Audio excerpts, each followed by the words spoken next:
Welcome to the Deep Leadership Podcast. Today I'm joined by Dr. Christopher Jochum. Chris serves as the chair of the Teacher Education Department at Fort Hays State University, where he leads a large teacher preparation program with over 1,000 students. As a former public school teacher with 15 years of experience working in higher education, Chris has worked with his colleagues to create new programs and policies designed to increase student engagement, retention, and success. He is the author of a new book called The Department Chair, a practical guide to effective leadership. This book provides a practical approach to leadership based on the notion that the best way to improve organizations and the lives of those within is by improving their leader. Now, this is something I wholeheartedly agree with, so I'm excited to have Chris on the show to talk about his philosophy. So, Chris, welcome. All right. Hey, thank you, John. I really appreciate it. Been a fan of your work, and honestly, thank you for your service to our country and all that you continue to do. So really pleased and honored to be here with you today. Well, the honor is mine. I'm really excited to talk about this book. I've read through it, and some of your philosophies, they just resonate with me because you think very similar to the way I do with respect to leadership. So, and you come at it from a completely different perspective. So that's why I wanted to have you on the show to talk about it. So start us off with tell us how you ended up going from public school teacher to being in the university to now being a department chair. What was that journey like? And then kind of talk a little bit about why you felt the need to write this book. Well, the journey, as you said, I started as a public school teacher, and I will always consider myself an educator in my current role. If I were to move on to other positions, certainly within a university, it's just, I think, in my DNA to be student-centered, teacher first, think along those lines. And so I got into public education. I was an English as a second language teacher and then a Spanish teacher because I wanted to work with kids. I wanted to try in some small way to make a difference. I had great teachers growing up, great mentors. And then things evolved, and it was a mentor of mine, a college professor, asked me about if I ever thought about being a professor, and I hadn't. And he planted that seed, and one thing leads to another, and I ended up with getting a master's degree. And then while I was teaching, I ended up with a PhD, and I started a career as a full-time professor, working with future teachers. And as things evolved, I became more curious about certain questions and conflicts. And I had somebody tell me one time, the things that really pique your interest and that you feel intuitive about, and those things going on that you're like, I wonder how that turned out or how they approached that. I was always intrigued. And so as life unfolds and evolves, as it did, I had an opportunity to move into chair leadership here at Fort Hays State, and very glad that I did. So that's how I got here. The book, as somebody in higher education, as many of your listeners may know, part of what we do in higher education is research, publish. The amount on the profile depends on our university and their expectations. But it was always a goal of mine to write a book. I've been influenced by many books. And I don't know that I ever felt like I had enough to offer. I'd published articles and done those things. And then when I became a chair, I'm in my 6th school year. Shortly after becoming a chair, I started reading articles about chair leadership. I went to a conference, and it really opened my eyes. I've always been intrigued by leadership from various aspects, be it a teacher, a coach, etc. And so I just started making mental notes. Then it started to making notes on my phone as I'd listen to podcasts or read books. And over the course of about 3 years, what finally tipped it off is some friends were sitting around, and a couple colleagues that I work with and a good friend that is in higher ed elsewhere. And they said, Chris, you always have these really simple, unique sayings when we have conflict or questions, and you have a really interesting way of just saying, look at it this way. And so we got out a list, and I think made 30 of them. I didn't know I had these sayings, and that's where the book started. And I just started working into them, researching, developing them. And I will say I've been very, very fortunate and influenced by people I've worked with, people I've read. So it's not all me, but at the end of the day, I just hope somebody can read it um, and help somebody out in a similar position, be it in higher ed or elsewhere. Hopefully it's applicable, even though it's set within being a chair. Hopefully it's applicable to other leadership positions. Yeah, I think it is, but I think it's really interesting because I think the way you start the book off, and I think it's really true with, I saw it in corporate, for example. I was 22 years working in corporations. I saw a lot of good people get promoted into leadership positions, and then things change because the role is different. And so one of the things that I read when I'm going through this book is that this is sort of a message to people getting into that department chair position in the beginning, and the things that you have to do differently now that you're in a new role. And you talk about this, so and I wanted to ask you about it. You say that many first time department chairs are not adequately prepared for a leadership role. And now, is that the case? Have you seen that or had some experience? And what was your experience like when you got into the role? Yeah, all of the above, and I want to say it's no fault of the university or anything across the system.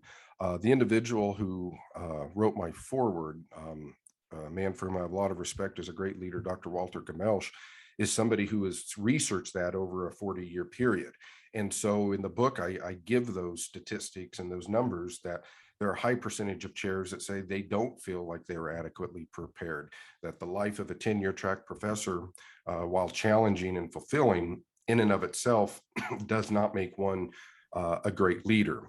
It's necessary, but not all sufficient. And so I think it's common if you ask most chairs, and I've been to conferences and talked to people, I'm always curious. Most get into it with the best of intentions. They do want to serve and they want to make a difference. I think what happens though is, and this is, I can only really speak within education, but I do think when you move from the role of working in whatever the environment is to leading, it's a transformation. And I think that especially in higher education, we get so good and so used to being great professors that all of a sudden it's a complete paradox shift, because part of what gets us promoted and tenured is our teaching. Our students have to generally like it. We try to get things published, which means people that read it have to generally like it.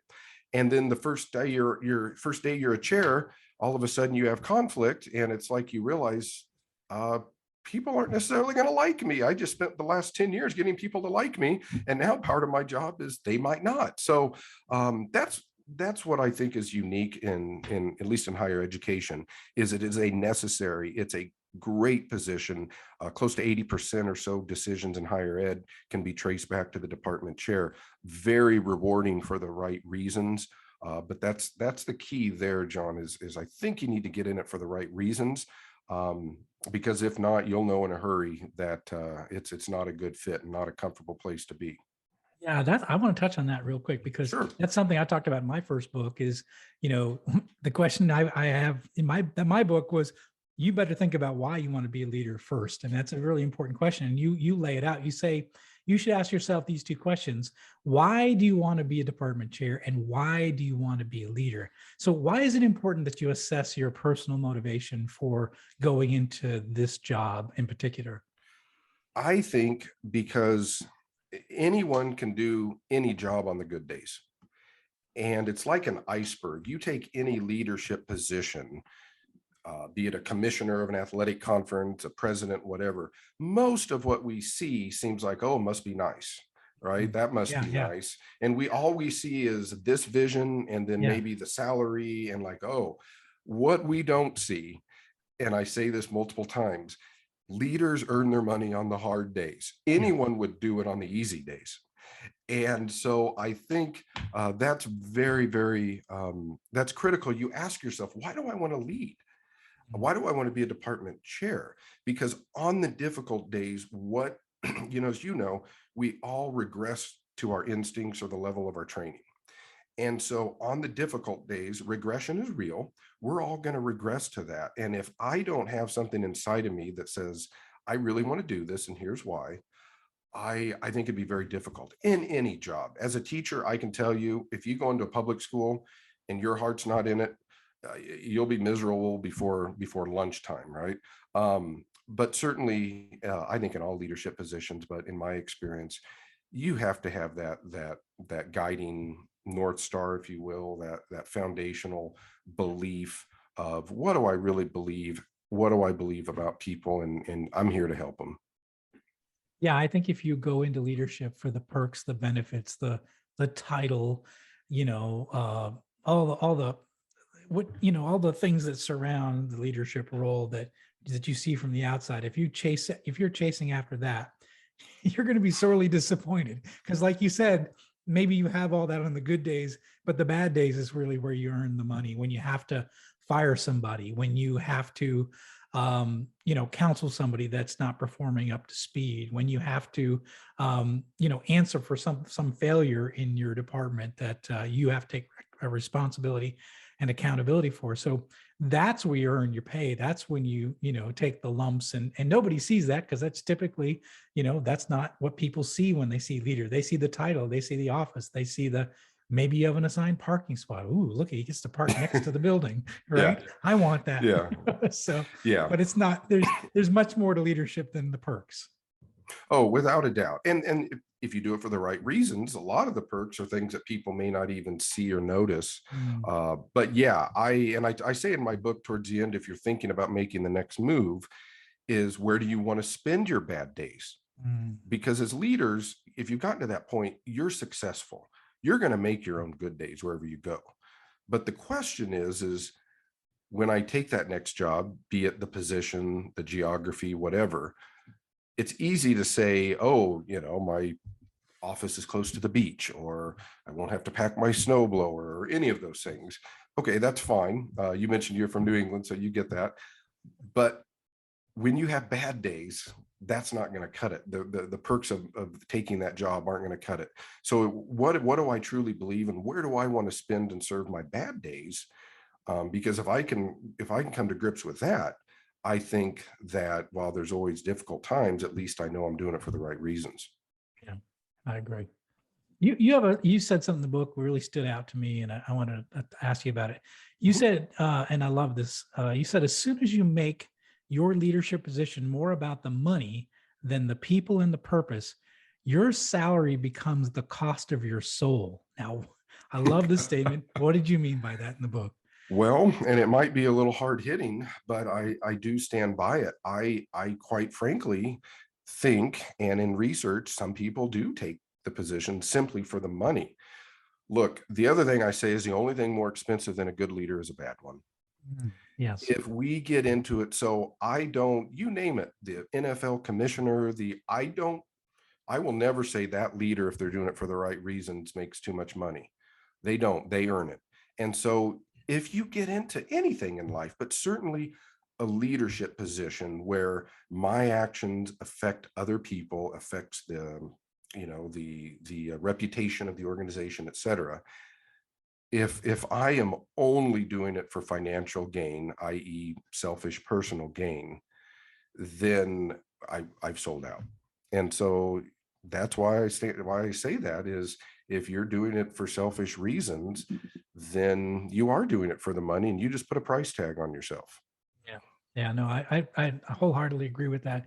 And I really feel strongly about that as well. It's about serving a greater purpose. It's about serving the mission. It's about having a passion for the organization you're going to lead. And it's not about the perks. And I think when you take that approach, I think if you take the approach that you're doing it for money, everybody knows, right? Sure. Everybody who works for you knows that you're just in it for the money. And it's, you can't fake that. So yeah. No, no. And behind the scenes, my personal philosophy due to my faith is, what you also may not see behind the scenes is you know to whom much is given, much is expected. Those leaders might be doing quite a bit of good with that money that we never see. Yeah. And so there's always more to the story.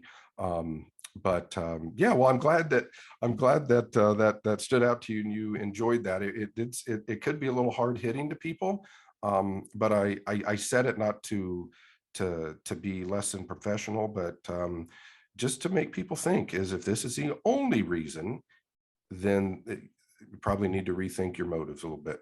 Yeah, no, so I just thought it stood out because I think I agree with it so much. In my first book, I talk about leadership being a people business, and you were Mhm. right there with me. And I love it. You say, as soon as you become a department chair, your new expertise and area emphasis involves people. So my question to you is why, when you take that move from being a professor to being a department chair, why is that now a people business? Because what you address in leadership, I say it is influence. It's influence. And then I add on through courage, character, relationships. But at the end of the day, people are a business. In my world, it's faculty, it's staff, most importantly, it's students. That is who the needle, so to speak, that we move at the end of the day comes down to people and behavior and decisions and emotions and motivation. And I learned early on, not only as a leader, but I think I was well prepared. Anyone that becomes a teacher, a public school teacher, whether you realize it or not, you're getting a lot of training in working with human beings, managing conflict. If you've never dealt with an angry parent, then you really haven't experienced a high level of conflict. So that's why I say people are your business, because you are there to lead and influence people. If we remove people from an organization, it's just a flow chart, it's just names, titles. The people are who breathe life into it. And that's what, and whether we celebrate highs or have to deal with some uncomfortable lows, at the end of the day, it's always probably because a person made a choice. And Absolutely. so people are your business. You don't have to be an extrovert. You don't have to be a psychologist, but you have to at least be mindful of people, like working with them. And I think in my world, be willing to realize that you aren't perfect. I say your leaders, you will never have a perfect group of people, and that's okay because they'll never have a perfect leader. And so I that's why, like that. I saw that in yeah, the book yeah, too. I love that. it's a people business. It's so So true. It's yeah, so it true. is. Yeah. We're all messy. Yeah. We all got to extend grace. And as you know, people, especially in my world, I work with really smart people, Mm, whether I admit it or not, they know when I mess up, they see through it. So yeah. I'm just, it's better to just be upfront and vulnerable. Yeah, absolutely. Um, so I wanted to talk about this. You chapter 4 you dedicate to courage, and I just wanted to just give you a chance to talk about that. So, what does it mean to be a courageous leader? What does that involve? I mean, obviously, you're not charging a machine gun nest, right? So, Oh what does no. it mean in the world of academics and the world of where you live? What does it mean to be a courageous leader? I would say it means a willingness to be uncomfortable in the service or the service to others. Hmm, love it. And as you know, sir, quite, yeah, honestly, I'm not what you've done, and people that serve our country, that's true courage, and those are heroes. In my world, even though it might seem like life or death that I have to tell somebody they have to give up an office with a window, big picture, it's not that Sometimes it important. can be. Believe me, I've had those conversations. Okay, It's okay, like the end of the yeah, world. it is. Yeah, the heartbeat still gets going, but you got to be courageous. And Mm, one way to think of it, and I've told others this when they've asked for my advice, is if I'm dealing a scenario with person A and yeah, it's not going to be pleasant. Also think about, I say you always talk out of both sides of your mouth. So I'm also sending a message to everyone else, that what I call the culture keepers. And so I am not just serving the needs of one person that, regardless of the scenario, we had to have a tough conversation. I am also going to each and everyone else in the organization and saying, I care enough to be uncomfortable for you. I'm not being uncomfortable for the person that, made a bad choice. And quite frankly, in the conversation, they're probably more uncomfortable than I am. So to me, that from my perspective, I would say courage is not only doing the right thing despite the costs, but a willingness to be uncomfortable for others, which in my world is usually an uncomfortable conversation. yeah. Yeah. Yeah. Believe me, like I said, I've had plenty of those, Yeah. and for the strangest reasons too. So like a window in an office. So I've had Yep. those conversations. So the other thing you talk about a lot in the book is culture, and why is culture so important? And then the other question is, how does a leader affect the culture? Well, culture is everything. I liken it to a swimming pool. Whatever our organization is, we all have to swim in the same pool. And one thing gets in the pool, we all deal with it. Mm, And our role as a leader is we want to make sure they're safe, make sure they're comfortable. And if anything gets in that's less than desirable, in some organizations, they might say toxic, it's our job to address that. I just think people, whether it's right, wrong, or indifferent, we spend oftentimes in my field, public education, teachers spend more time with other people's children than their own. They do. The culture they live in is a schoolhouse. The culture we live in is higher education. Even in the age of remote work, and I know that's kind of morphed over the last couple of years, there is still a culture that exists, a culture of belonging, the way we interact. So culture is very important. I would say that's probably the stamp of a good leader and their legacy is what type of culture did they create, not just necessarily about the initiatives and the programs. Those are a byproduct, but how do people feel? Do they feel respected? Do they feel like they can disagree? um, and I would say culture, it's not a it's even though it's a big thing, it's something that if you're doing it right is little by little every day. It's a habit you develop both as a leader and with the folks in your organization. So I think it's very, very important. In any organization, you can tell a good leader or a less than effective leader by the culture that they've imprinted on that organization. yeah, no, I agree. In fact, I'm just writing about it in my new book this morning. I was talking about um, uh, the idea of catching people doing things right. We always, Mhm. leaders sometimes are always good at finding when people make mistakes and pointing out where their failures are.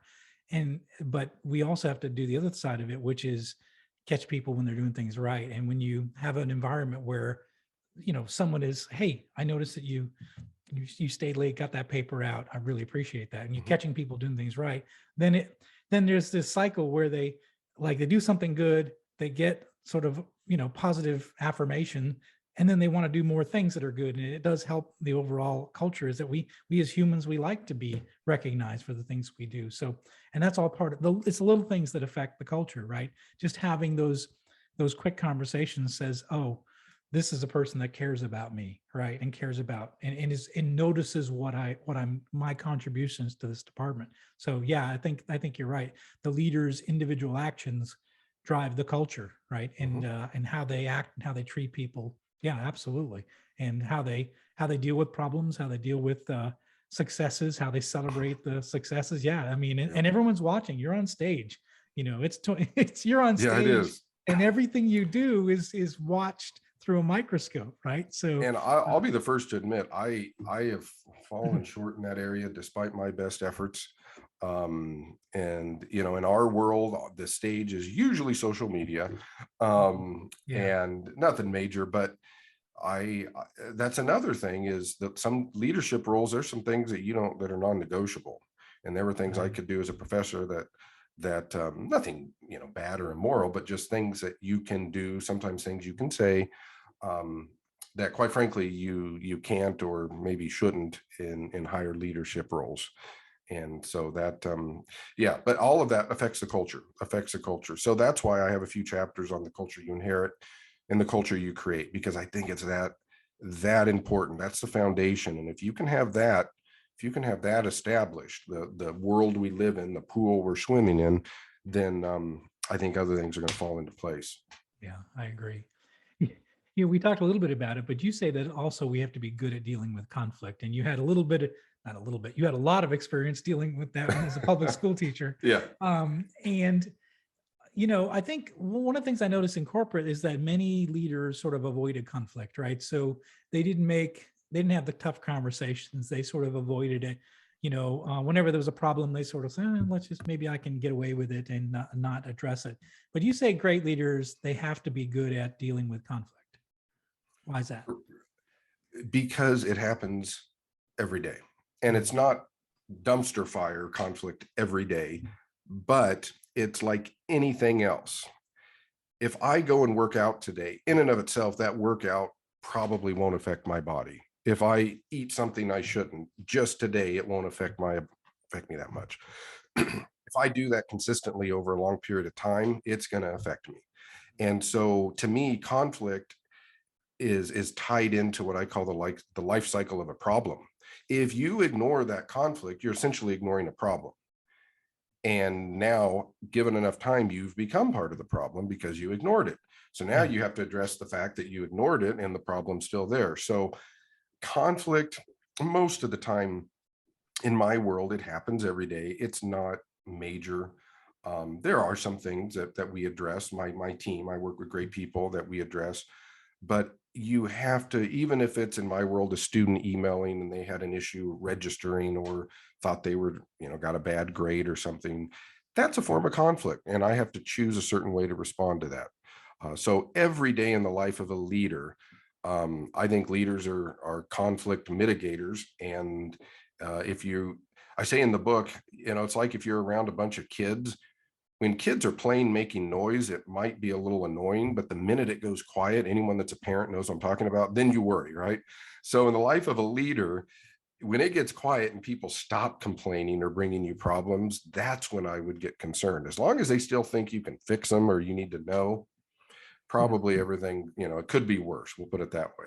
Yeah, I agree. Yeah, I raised two boys, so never, Okay. never was good when it was quiet. Like, Yep, I what are got they you. doing? Uh-huh. I love it. So, I was just trying to think.